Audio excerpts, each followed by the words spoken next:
Hello दोस्तों, स्वागत करता हूं आप सभी का मेरे YouTube channel DK general studies में। दोस्तों, आप सभी के लिए छत्तीसगढ़ प्यून भर्ती का मैं क्लास लेकर आया हूं, जो कि भारत की सामान्य जानकारी का यह क्लास है।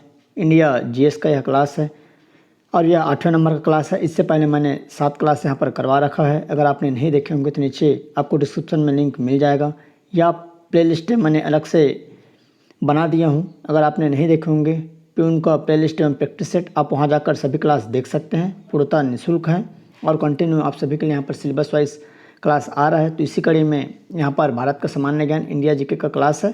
तो चलिए आगे बढ़ते हैं। दोस्तों, जो भी प्यून की तैयारी कर रहे हैं या व्यापम के कोई भी एग्ज़ाम की तैयारी कर रहे हैं, वह चैनल को सब्सक्राइब जरूर कर ले। साथ ही साथ बेल घंटे के आल बटन को भी प्रेस कर ले, ताकि जब भी मैं कोई नई वीडियो अपलोड करूँ तो उसका नोटिफिकेशन आप तक अवश्य पहुँचे।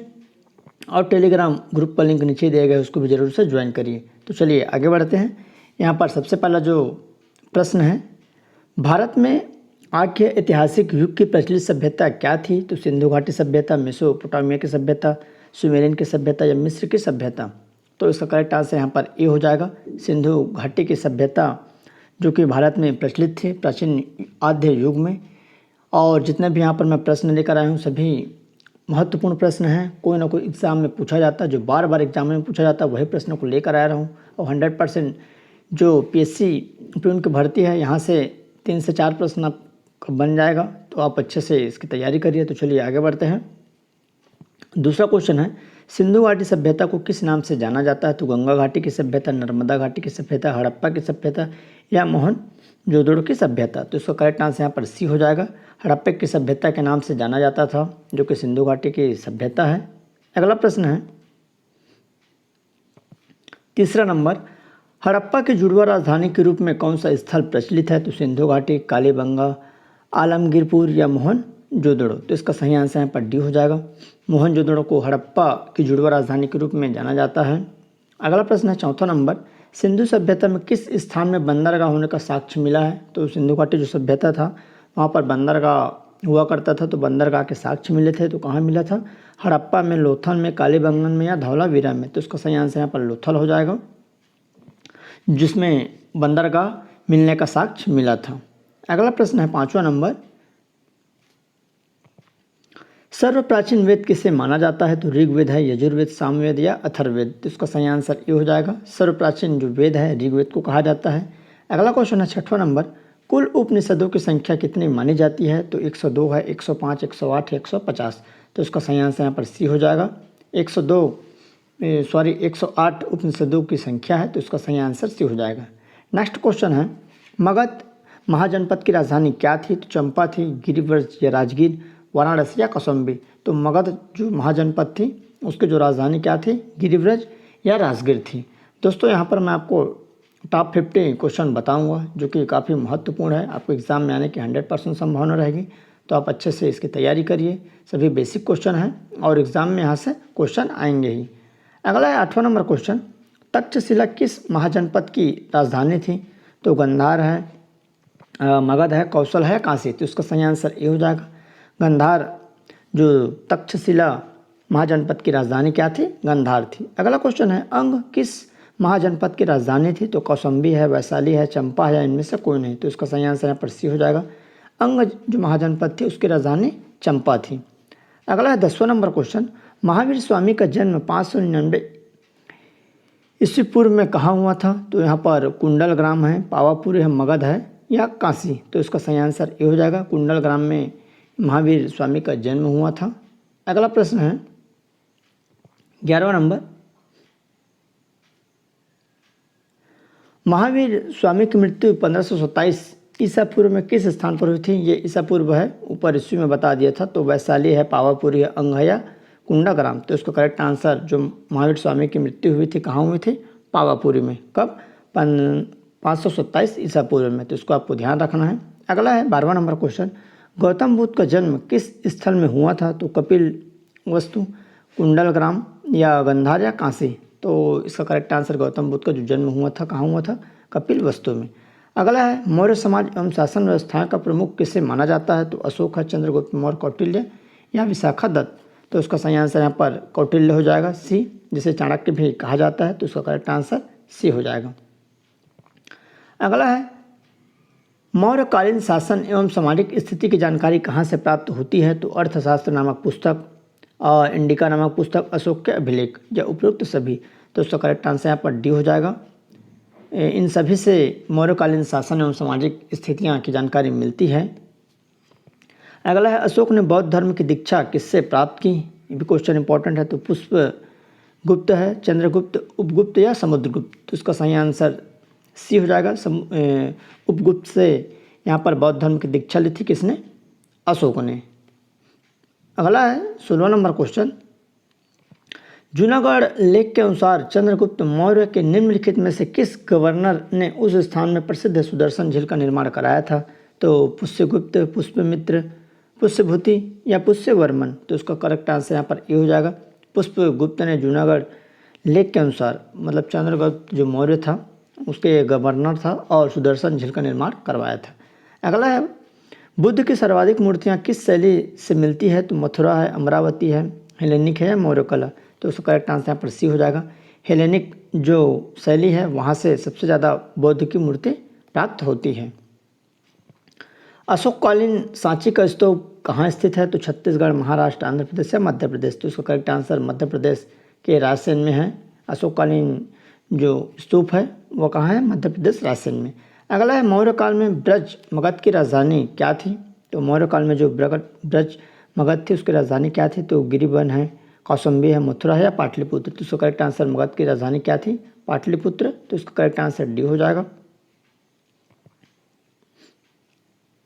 अगला प्रश्न है 20वां नंबर, हिंदू देवी देवताओं के मंदिरों का निर्माण किस काल से माना जाता है? तो पाषाण काल है, मौर्य काल, गुप्त काल या मराठा काल। तो उसका करेक्ट आंसर यहाँ पर सी हो जाएगा। गुप्त काल से हिंदी देवी देवताओं के मंदिर का जो निर्माण आरंभ हुआ था इसी काल को माना जाता है। 21वां नंबर क्वेश्चन है, गुप्तकालीन देवरानी जेठानी मंदिर कहाँ पर स्थित है? 5वीं-6वीं शताब्दी का यह मंदिर है और यह कहाँ है? तो तालागांव, छत्तीसगढ़ में। तो इसका करेक्ट आंसर पर बी हो जाएगा। नेक्स्ट क्वेश्चन है, विश्व प्रसिद्ध नालंदा विश्वविद्यालय का निर्माण किस शासक ने कराया था? तो कुमारगुप्त है, समुद्रगुप्त, चंद्रगुप्त या भानुगुप्त। तो नालंदा विश्वविद्यालय की स्थापना किसने कराई थी? तो कुमारगुप्त ने करवाई थी, गुप्त वंश का शासक था। तो उसका करेक्ट आंसर ए हो जाएगा। अगला है अजंता की गुफा कौन से राज्य में स्थित है? तो मध्य प्रदेश, राजस्थान, महाराष्ट्र या उड़ीसा। तो अजंता एलोरा की जो गुफा है कहाँ है? महाराष्ट्र में स्थित है। तो उसका करेक्ट आंसर सी हो जाएगा। अगला प्रश्न है 24वां नंबर, खजुराहो के मंदिर का निर्माण किस शासनकाल में किया गया? तो चोल शासनकाल, चंदेल, पल्लव या इनमें से कोई नहीं। तो चंदेल शासनकाल में खजुराहो के मंदिर का निर्माण हुआ था। अगला है 25वां नंबर, भारत में खोजा गया सबसे पुराना शहर कौन सा है? तो हड़प्पा है, पंजाब है, मोहनजोदड़ो या सिंधु। तो सबसे पुराना जो शहर है हड़प्पा है। तो उसका सही आंसर ए हो जाएगा।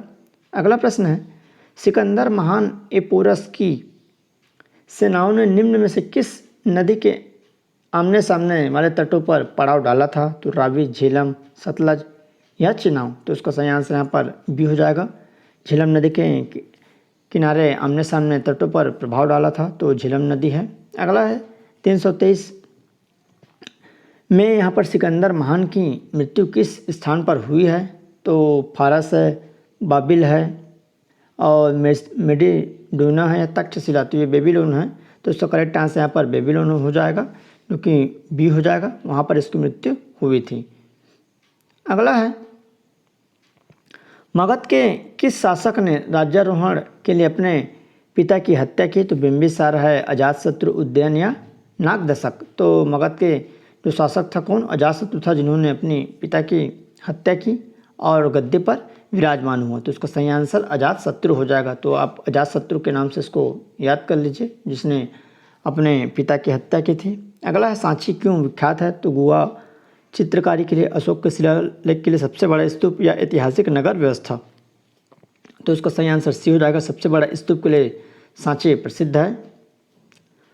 अगला क्वेश्चन है 30वां नंबर, प्रथम भारतीय साम्राज्य स्थापित किया गया? तो कनिष्क के द्वारा, हर्षगुप्त के द्वारा, चंद्रगुप्त मौर्य के द्वारा या समुद्रगुप्त के द्वारा। तो प्रथम भारतीय साम्राज्य स्थापित किया गया था चंद्रगुप्त मौर्य के द्वारा किया गया था।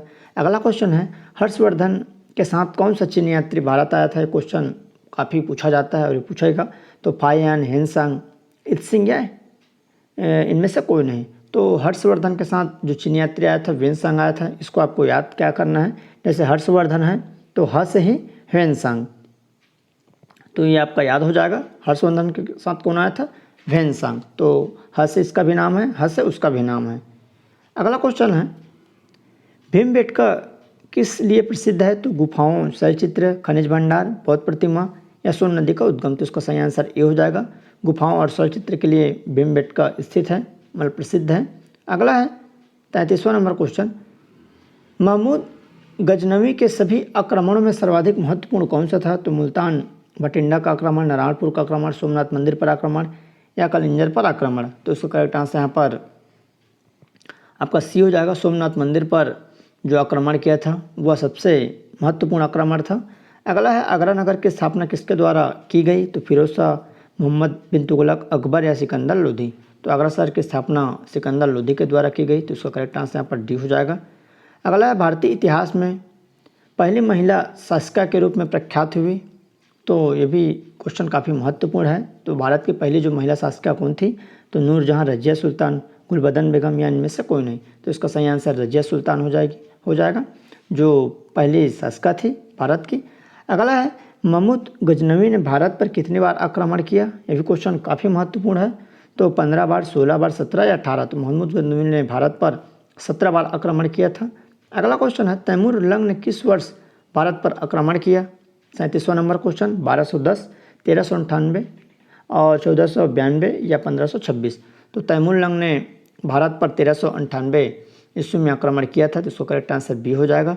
अगला क्वेश्चन है, अलाउद्दीन खिलजी के चित्तौड़गढ़ पर आक्रमण के समय वहाँ का शासक कौन था?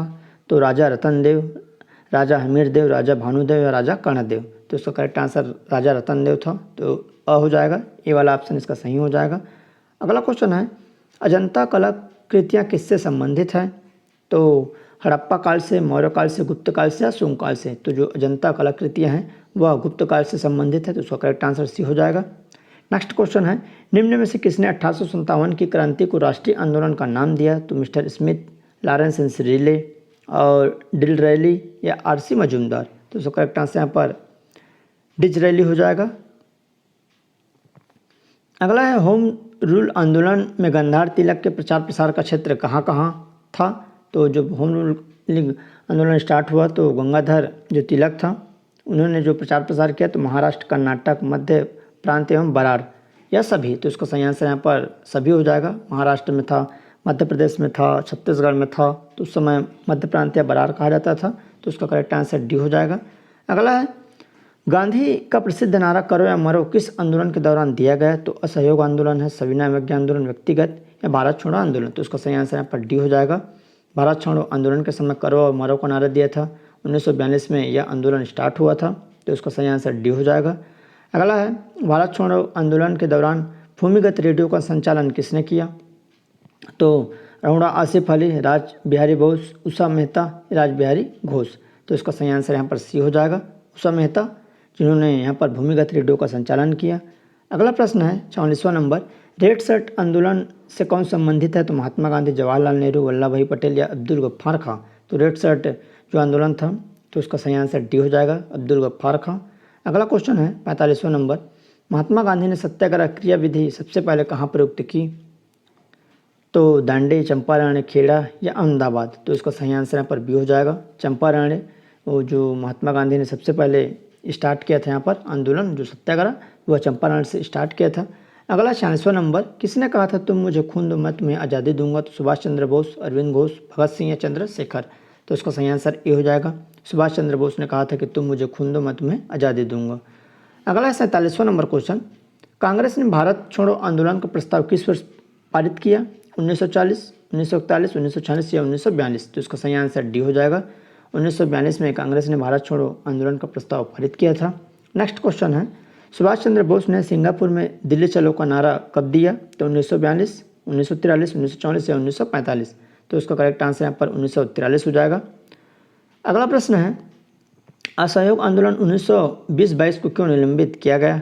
तो यहाँ पर 4 ऑप्शन है, गांधी जी की अस्वस्थता के कारण, या हिंदू और मुसलमानों के बीच मतभेद के कारण, नेतागणों के बीच मतभेद के कारण, या चौरा चौरी में हुई हिंसक घटना के कारण। तो इसका सही आंसर यहाँ पर डी हो जाएगा, चौरा चौरी जो कांड हुआ था उसके हिंसक घटना के कारण इस आंदोलन को स्थगित किया गया था। अगला क्वेश्चन, वर्ष 1919 में जलियांवाला बाग हत्याकांड कहाँ पर हुआ? तो अमृतसर, नागपुर, चंडीगढ़ या कलकत्ता? तो उसका सही आंसर ये हो जाएगा अमृतसर, जो कि पंजाब में है।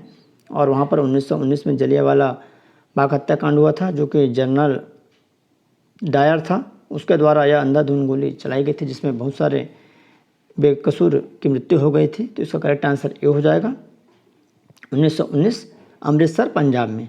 दोस्तों, इस तरह आपके टॉप 50 प्रश्न जो कि इतिहास से और राष्ट्रीय आंदोलन, साथ ही साथ आपके मध्यकालीन इतिहास से संबंधित यहाँ पर प्रश्न था, जो कि काफ़ी महत्वपूर्ण है, आपके एग्जाम में आने की संभावना है। तो चैनल में बने रहिए, चैनल को सब्सक्राइब कर लीजिए, साथ ही साथ बेल घंटे के ऑल बटन को भी प्रेस कर लें, तभी आप तक नोटिफिकेशन पहुँच पाएगा, अन्यथा नहीं पहुँच पाएगा। और आप चैनल में हमेशा विजिट करते रहिए, तभी आप तक जो वीडियो है पहुंच पाएगा। तो चलिए दोस्तों, उम्मीद करते हैं जानकारी आपको पसंद आया हो, तो लोगों के साथ आप शेयर करें और लाइक भी ज़रूर करें।